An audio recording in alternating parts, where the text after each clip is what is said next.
नमस्कार एवरीवन, मैं रीति हाजिर हूँ फिर एक बार अपने अगले ट्रेवलॉग के साथ, जिसमें मैं कवर करूंगी अपनी visit art of living Bangalore के बारे में।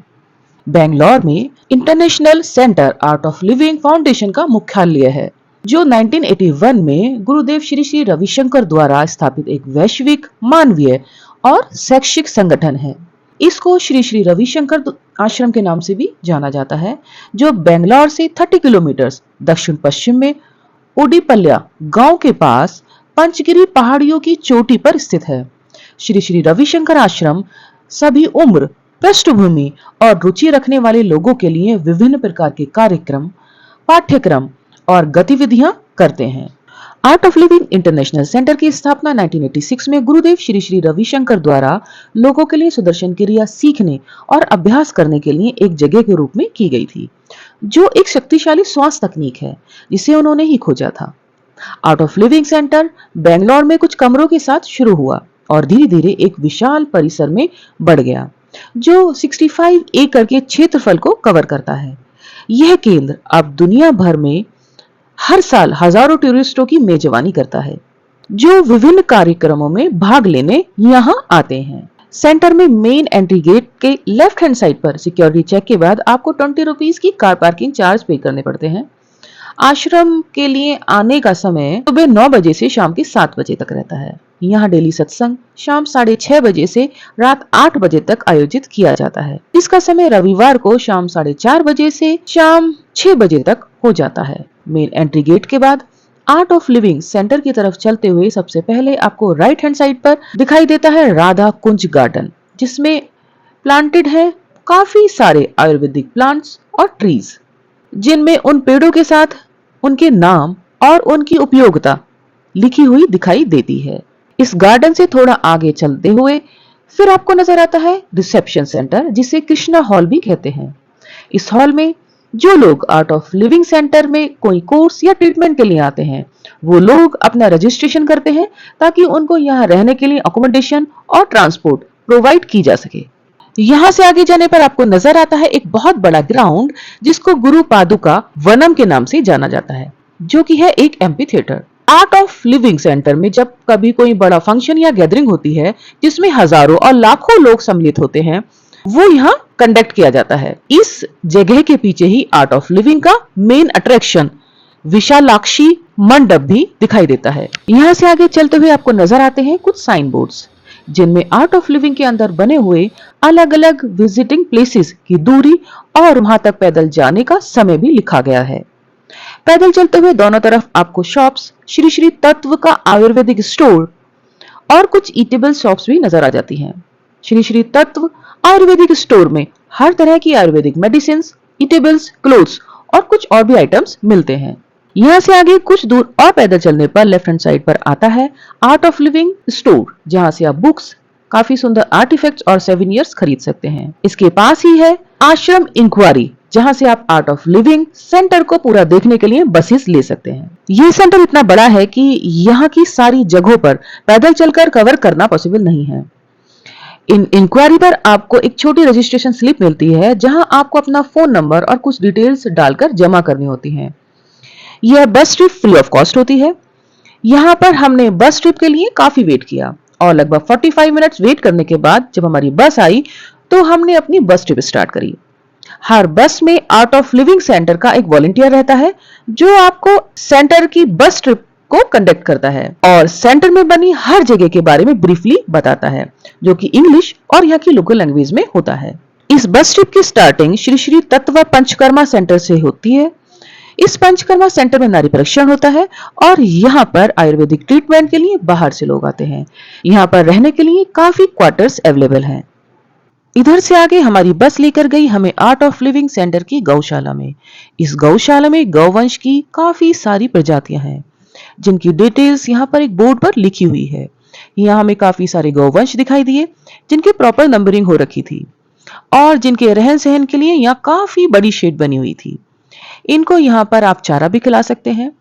इस आश्रम में विभिन्न नस्लों की 500 से ज्यादा गायें हैं। गौशाला केंद्र को जैविक दूध और डेयरी उत्पादन प्रदान करती है, साथ ही बायोगैस और खाद के स्रोत के रूप में भी कार्य करती है। गौशाला से लौटते हुए हमने देखा यहाँ का ऑर्गेनिक फार्मिंग लैंड, जहां पर आर्ट ऑफ लिविंग सेंटर अपनी अन्नपूर्णा भोजनालय के लिए प्राकृतिक और टिकाऊ तरीके से उपयोग करके फल, सब्जियां, अनाज, जड़ी बूटियां और फलों को उगाते हैं। बस का अगला स्टॉप था श्री श्री गुरुकुलम और पास ही में बने शिव टेम्पल। श्री श्री गुरुकुलम में 11 साल से 18 साल तक के बच्चों को वेदों और धर्म ग्रंथों की निःशुल्क शिक्षा प्रदान की जाती है। यहाँ बाहर बना हुआ है एक छोटा मंदिर, जिनमें बाकी और मूर्तियों के साथ बनी हुई है एक पंचमुखी गणेश जी की मूर्ति। गुरुकुलम से थोड़ा आगे वॉकिंग डिस्टेंस पर है आर्ट ऑफ लिविंग सेंटर का शिव टेम्पल। इस छोटे से मंदिर की तरफ जाते हुए बाईं हाथ पर आपको दिखाई देगा एक बड़ा ओपन शीट, जिसके नीचे काफी सारे श्रद्धालु बैठ सकते हैं, जो कि महाशिवरात्रि के पर्व पर यहाँ एकत्रित होते हैं। इस मंदिर में एक छोटा सा शिवलिंग भी स्थापित है, जहां आप जल अर्पण कर सकते हैं।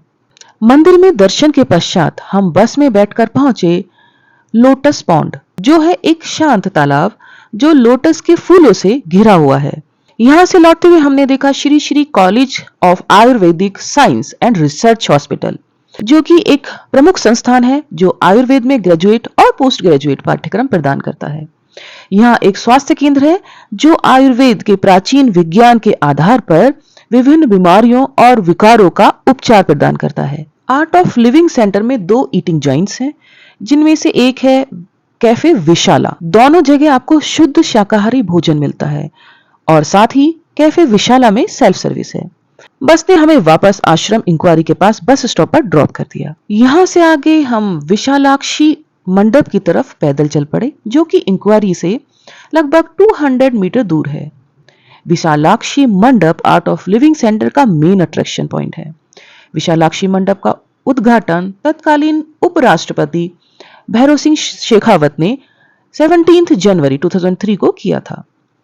हॉल का नाम गुरुदेव की मां के नाम पर रखा गया है और इसमें एक सुंदर गुंबद है जो भारतीय पौराणिक कथाओं और संस्कृति के दृश्यों को दर्शाने वाले चित्रों से सजी हुई है। इसकी संरचना में एक ध्यान केंद्र शामिल है, जिसमें इसके चारों ओर कमल की पंखुड़ियों के डिजाइन है और इसमें 25,000 लोगों की क्षमता है। यह 108 फीट ऊंचा मंडप 81 पिलर्स के ऊपर बना हुआ है। यहाँ डेली शाम को कीर्तन होता है। रात में यहाँ की लाइटिंग विशालाक्षी मंडप की एक बेहद ही मनोहर और विहंगम दृश्य प्रदान करती है। इस आश्रम में बाहर से खाना लाना अलाउड नहीं है। आर्ट ऑफ लिविंग सेंटर में एक बहुत बड़ा अन्नपूर्णा भोजनालय है। यहाँ मल्टी फ्लोर्ड डाइनिंग हॉल्स हैं, जो एक बार में 15 से 20,000 लोगों को भोजन करा सकते हैं।